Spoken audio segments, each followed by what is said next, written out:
माननीय सदस्यगण please please नहीं please please माननीय सदस्यगण, ये आप सबसे अपेक्षा की जाती है कि रिटन स्पीच पढ़ने के बजाय अपने आप पॉइंट्स कहें। प्लीज आप सभी सदस्यों से do not read, you are not suppose to read your written statements. Please माननीय श्री राघव चड्ढा। सर अक्सर देखा जाता है कि जब वित्त मंत्री जी बजट पेश करती हैं, कृपया चेयर पे बैठ कर ना बोले सर। अक्सर प्लीज प्लीज प्लीज। अगर समय देंगे तो हम बगैर पेपर देख के बोलेंगे, मगर समय नहीं होगा तो पेपर पढ़ना पड़ेगा सर। आप बहुत सीनियर सदस्य हैं, समय आवंटित होता है पार्टी दलों के द्वारा बीएससी मीटिंग में, ये चेयर नहीं करता, आप जरूर जानती होंगी। Please Raghav Chadha ji please. Sir अक्सर देखा जाता है जब वित्त मंत्री बजट पेश करती हैं तो रूलिंग कोalition के जो एमपीज हैं, जो ट्रेजरी बेंचेस पर बैठते हैं, वो सरकार की तारीफ करते हैं और कहते हैं कि इससे भारतीय अर्थव्यवस्था में क्रांति आ जाएगी इस बजट से। और विपक्ष में जो बैठे हैं वो अक्सर निंदा करते हैं, कहते हैं किसान की कमर तोड़ दी, बहुत महंगाई हो गई, अमीर और अमीर हो रहा है, गरीब और गरीब हो रहा है। लेकिन मैं आज प्रयास करूंगा कि एक ऑब्जेक्टिव एनालिसिस इस बजट का करूं और कंस्ट्रक्टिव क्रिटिसिज्म अपना आपके माध्यम से वित्त मंत्री को दूं। So the title of my speech is The Good, the Bad and the Way Forward. 4 good things that I found in this budget, 4 bad things that I found in this budget, and 4 innovative suggestions to the Honorable Finance Minister. So the first good thing that I found in the budget is that there was an increase in the STT for derivative trading. Usually सरकार की निंदा हुई इस विषय को लेकर, markets भी गिरी, लेकिन मेरा यह मानना है कि इस कदम से स्पेक्युलेटिव ट्रेडिंग यानी कि सट्टा ट्रेडिंग समाप्त होगी या कम होगी और रिटेल इन्वेस्टर, जो 90% रिटेल इन्वेस्टर एफएनओ सेक्टर में नुकसान भुगतता है फ्यूचर्स एंड ऑप्शंस के चलते, जुआ खेलता है, उसमें आपको रिटेल इन्वेस्टर की प्रोटेक्शन का एक माध्यम बन सकता है। लेकिन मैं इसी के साथ साथ वित्त मंत्री जी को याद दिलाना चाहूंगा कि एसटीटी का जेनेसिस क्या है, एसटीटी का जन्म कब हुआ। एसटीटी हमारे senior colleague mister P Chidambaram जब फाइनेंस मिनिस्टर थे तो उन्होंने इंट्रोड्यूस किया and it was introduce to replace long term capital gain tax on equities. जब long term capital gain on equities zero था तब एसटीटी को लाया गया कि वे एक सिंपल अपफ्रंट लेवी होगी ट्रेड्स पर regardless of profit and loss. लेकिन अब सरकार ने long term capital gain tax भी लगा दिया, एसटीटी भी लगा दिया और रिटेल इन्वेस्टर को और तमाम इन्वेस्टर्स को एक प्रकार से डिसइंसेंटिवाइज किया। मैं एक सुझाव लाया हूं सरकार के लिए जिससे long term house hold earnings बढ़ेंगी, वेल्थ क्रिएशन होगा और वेल्थ पार्किंग रियल एस्टेट और गोल्ड के सेक्टर से निकलकर इक्विटीज में आएगी और स्पेक्युलेटिव ट्रेडिंग और कम होगी और long term investment behaviour investors का बढ़ेगा। वो की है कि long term capital gain tax on equities should be made nil in this country for individual investors. दुनिया की कई ऐसे देश हैं जिसके अंदर long term capital gain tax equities पे खास तौर पे शून्य है, जैसे कि Switzerland, Singapore, UAE, New Zealand, Hong Kong, Qatar, Malaysia. मैं चाहूंगा कि जब एसटीटी बढ़ाया जा रहा है तो इसी बजट में ही long term capital gain tax को जीरो किया जाए। सर मेरा दूसरा जो मैं सरकार के बजट को एक्नॉलेज करना चाहूंगा वो ये है कि कैपेक्स के जो एक्सपेंडिचर एलोकेशन होता है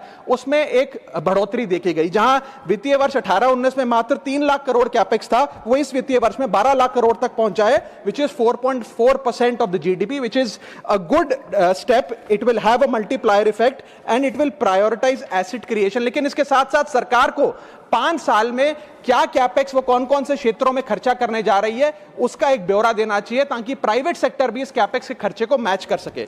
सो third thing which we found in the speech of the finance minister is that there was a relative restraint in making budgetary announcements for election bound states. अक्सर वित्त मंत्री का भाषण सुन के आप बता सकते हैं कि कौन से राज्यों में चुनाव होने जा रहा है। इस स्पीच में उन्होंने थोड़ा सा रिस्ट्रेंट एक्सरसाइज किया जिसे मैं एक्नॉलेज करता हूं। और आखिरी अच्छी चीज जो इस बजट में नजर आई वो ये था कि एनआरआई की इन्वेस्टमेंट लिमिट में एनहांसमेंट हुई। लेकिन मैं बता दूं कि जब एफआईआईज ने, फॉरेन इन्वेस्टर्स ने, फॉरेन पोर्टफोलियो इन्वेस्टर्स ने इस देश के बाजार से पैसा निकाल लिया और पिछले एक वित्तीय वर्ष में 23 बिलियन निकाला, तब जाकर सरकार जागी और सरकार ने एनआरआईज के लिए इक्विटी मार्केट का दरवाजा खोलकर उनकी इन्वेस्टमेंट लिमिट को 5% से बढ़ा दिया। इसमें कोई दो राय नहीं है कि इससे इन्वेस्टर्स 32 मिलियन एनआरआई इन्वेस्टर्स को अब भारतीय बाजार में पैसा डालने का मौका मिलेगा। लेकिन इसी के साथ साथ सरकार को इस पर भी गौर फरमाना चाहिए कि क्यों फॉरेन इन्वेस्टर्स भारत से पैसा निकाल कर बाजार को छोड़कर जा रहे हैं। Sir now I come to the bad part of the budget. First thing is the debt to GDP crisis. सरकार ने और डेट लेने के लिए, कर्जा लेने के लिए इस बजट में फॉर्मूला ही बदल दिया। पहले सरकार डेट जब लेती थी तो ओल्ड एफआरबीएम रूल्स के तहत 3% ऑफ जीडीपी तक का फ्रेश डेट लेती थी।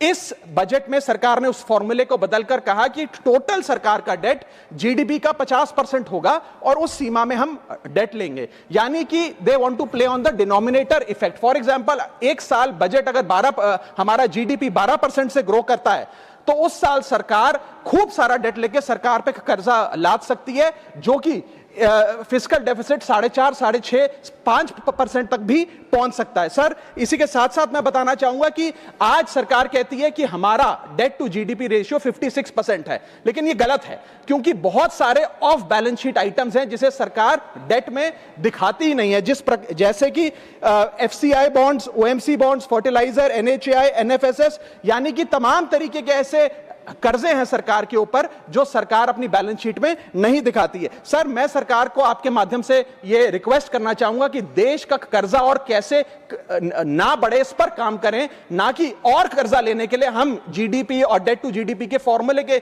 रेशियोज बदलकर और पैसा कर्जे पे ब्याज पर लेने का प्रयास करें। सर, दूसरी दिक्कत जो इस बजट में नजर आई वो ये थी कि इनकम टैक्स स्लैब में चेंज नहीं हुआ।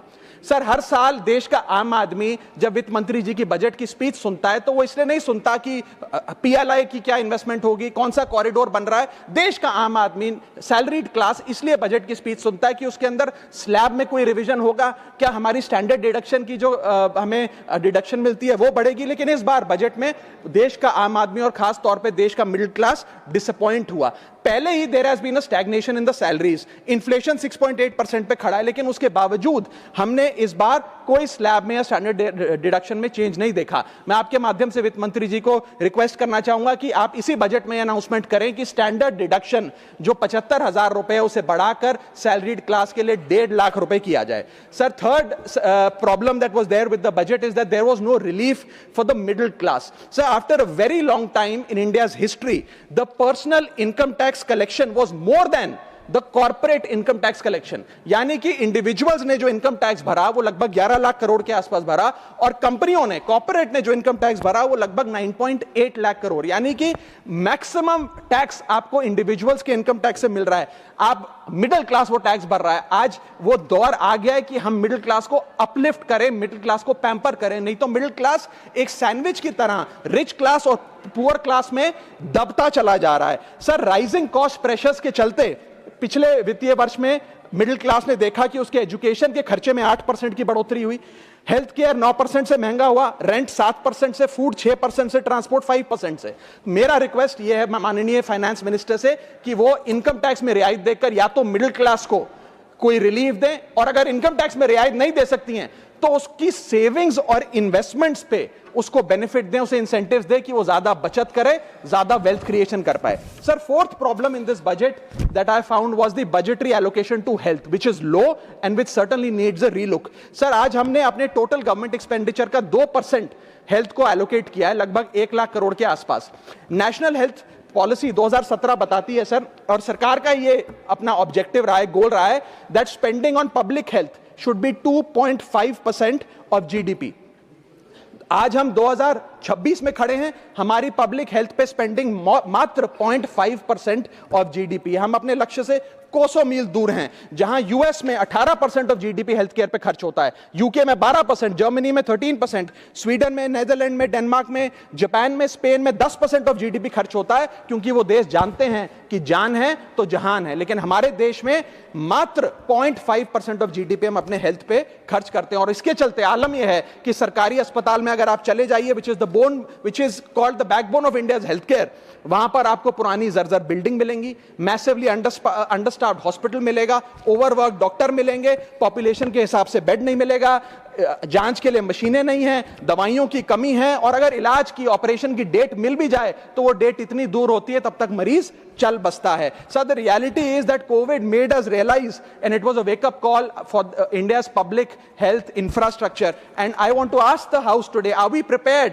God forbid, if there were to be another pandemic और another big sort of raging pandemic in this country, and the answer to that is no। और प्राइवेट अस्पतालों की सर हालात ये हैं कि अगर आज आपको प्राइवेट अस्पताल में इलाज करना पड़े तो आपको लोन लेना पड़ता है, अपने घर के गहने, अपना रियल एस्टेट एसेट बेचकर पता नहीं कितने हजारों लाखों लोग हर साल भारत में गरीबी रेखा के नीचे चले जाते हैं, क्योंकि उन्हें एक हेल्थ इमरजेंसी के चलते प्राइवेट अस्पताल में इलाज कराना पड़ता है। सर, जैसे वन नेशन वन इलेक्शन इस देश में लागू किया जा रहा है, वन नेशन वन टैक्स की ओर हम बढ़ रहे हैं, वैसे ही one nation one medical treatment की ओर बढ़ना चाहिए। सबको नंबर 1 मेडिकल ट्रीटमेंट देश में मिले, ऐसी व्यवस्था बननी चाहिए। सर, मेरे 4 सुझाव जो आपके माध्यम से मैं वित्त मंत्री को देना चाहूंगा।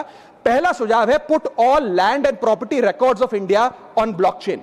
एक blockchain based land registry ledger बनाइए। पहले 10 मेजर राज्यों शहरों से शुरू करिए, महानगरों से और टियर 2 सिटीज से, जिस ब्लॉकचेन लेजर में हर रिकॉर्ड, हर सेल, हर म्यूटेशन, हर इनहेरिटेंस को एक डिजिटल रिकॉर्ड बुक में डाला जाएगा, जो एक ब्लॉकचेन लेजर होगा, जो टाइम स्टैम्प्ड होगा, टेम्पर प्रूफ होगा, 100% ट्रांसपेरेंट होगा और रियल टाइम प्रॉपर्टी ट्रैकिंग आप उससे कर सकेंगे, जिसके चलते इंस्टेंट टाइटल वेरिफिकेशन होगा। आज सर हमारा जो रियल एस्टेट का लैंड एंड प्रॉपर्टी रिकॉर्ड का जो बाजार है, उसमें अटर कियोस है। कियोस इसलिए है कि लोगों को रजिस्ट्रार के दफ्तर के बाहर धक्के लग रहे हैं, दलालों ने उन अफसरों पे पूरी तरीके से कब्जा किया हुआ है, प्रॉपर्टी टैक्स में चोरी होती है, सर्कल रेट को एक्सप्लॉइट करके कैश में प्रॉपर्टियां खरीदी जाती हैं, फर्जी कागज, कब्जे, टाइटल डिस्प्यूट, न जाने क्या क्या चल रहा है, जिसके चलते आज 66% of India civil disputes are land disputes. 45% of properties lack clear title in India. India ranks 133 out of 190 in property registration efficiency. 48% of our properties are under dispute, and the average time taken by civil courts to resolve these disputes is 7 years. And 6.2 crore property documents are pending digitization. वो तहसीलदार के दफ्तर में पड़े या registrar के दफ्तर में, उनका डिजिटाइजेशन अभी तक नहीं हुआ। इन सारी बीमारियों का एक ही दवा है, that is national blockchain registry, जिसके चलते प्रॉपर्टी डिस्प्यूट समाप्त होंगे, मिडिल क्लास की वेल्थ अनलॉक होगी क्योंकि वे और ब्याज पे पैसा ले पाएंगे, प्रॉपर्टी टैक्स की कंप्लायंस बढ़ेगी और रीट्स जैसे इन्वेस्टमेंट व्हीकल्स को ब्लॉकचेन वेरीफाइड टाइटल मिलेंगे, उसमें भी बढ़ोतरी देखी जाएगी। इसी के साथ साथ सर दुनिया के कई देशों ने इसे लागू कर दिया है। स्वीडन में यह लागू है, जहां पर एक दिन में आप प्रॉपर्टी का ट्रांजैक्शन कंप्लीट कर सकते हैं, वहां डिस्प्यूट रेट 2% है। जॉर्जिया में है, जहां 3 दिन में प्रॉपर्टी का ट्रांजैक्शन खत्म हो जाता है, डिस्प्यूट रेट 1% है। और यूएई में है, जहां 10 मिनट में आप अपनी प्रॉपर्टी खरीद बेच सकते हैं, वहां डिस्प्यूट रेट 1% से भी नीचे। और वहां हिंदुस्तान में प्रॉपर्टी बेचनी हो तो 2 से 6 महीने लगते हैं और 48% डिस्प्यूट रेट है। सर, मेरा दूसरा सुझाव है inflation linked salary revision act. Bharat में वेजेस को इंडेक्स करिए महंगाई से। वित्तीय वर्ष 18 से लेकर वित्तीय वर्ष 26 में हमने देखा कि real wages for the salaried class में 16% की गिरावट आई। ये गिरावट का मतलब इन सालों में जितनी महंगाई थी, जिस स्तर पे महंगाई बढ़ी उस स्तर पे वेजेस नहीं बढ़ी, जिसके चलते 16% की गिरावट रियल वेजेस में देखी गई। इसीलिए mandatory wage indexation formula is the need of the hour and the government must look at it. इसके चलते तमाम फॉर्मल सेक्टर्स में, corporate, shops, factories, gig workers, सबको इन्फ्लेशन इंडेक्स वेज हाइक मिलेगा। और सरकार के मुलाजिम को तो मिलता ही है, हर साल डियरनेस अलाउंस मिलता है, उसके बाद आप हर कुछ सालों में पे कमीशन लागू होता है। इससे आप 20 करोड़ आबादी, which is 45% of India's total workforce, आप उसे एड्रेस कर पाएंगे। सर, इसी के साथ साथ मैं बताना चाहता हूं कि दुनिया के कई देशों में यह पहले से ही लागू है। यूएस के अंदर COLA, cost of living adjustment system लागू है, जिसके अंदर एनुअल और ऑटोमेटिक रिवीजन होता है।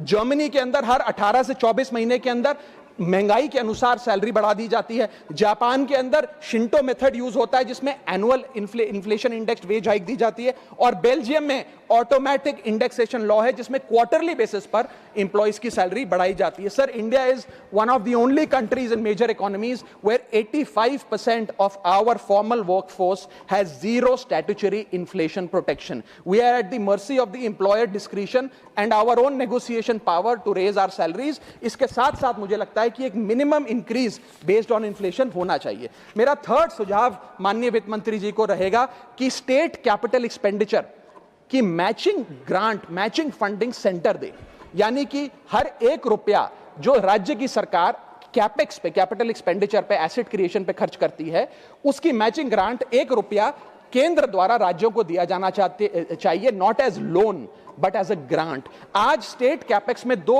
बॉटलनेक्स है। पहला बॉटलनेक है बोरोइंग कैप, यानी कि कोई भी राज्य अपने स्टेट जीडीपी से 3% से ज्यादा ब्याज पर पैसा नहीं ले सकता, वो कैपेक्स पे नहीं खर्च करता, वो तमाम तरीके के ऑपरेशनल खर्चे करता है। और सेकंड प्रॉब्लम है कि अगर केंद्र सरकार पैसा देती भी है राज्यों को कैपेक्स के लिए, वो लोन की सूरत में देती है, और कंडीशनल लोन की किस एसेट पे कितना खर्च होगा, एक कंडीशनल लोन दिया जाता है। मेरा सुझाव है that replace this loan with conditions given by the centre to grant with trust, grant based on trust by the centre. Sir, centre को आने वाले 5 वर्षों के लिए 1.5 लाख करोड़ आवंटित करना चाहिए, not as loan but as these capex grants, ताकि राज्यों में सड़कें बने, इरिगेशन नेटवर्क बने, लोकल पावर इंफ्रास्ट्रक्चर बने, ड्रिंकिंग वाटर सैनिटेशन हो, और अर्बन इंफ्रास्ट्रक्चर में एसेट क्रिएशन, एसेट फॉर्मेशन किया जाए।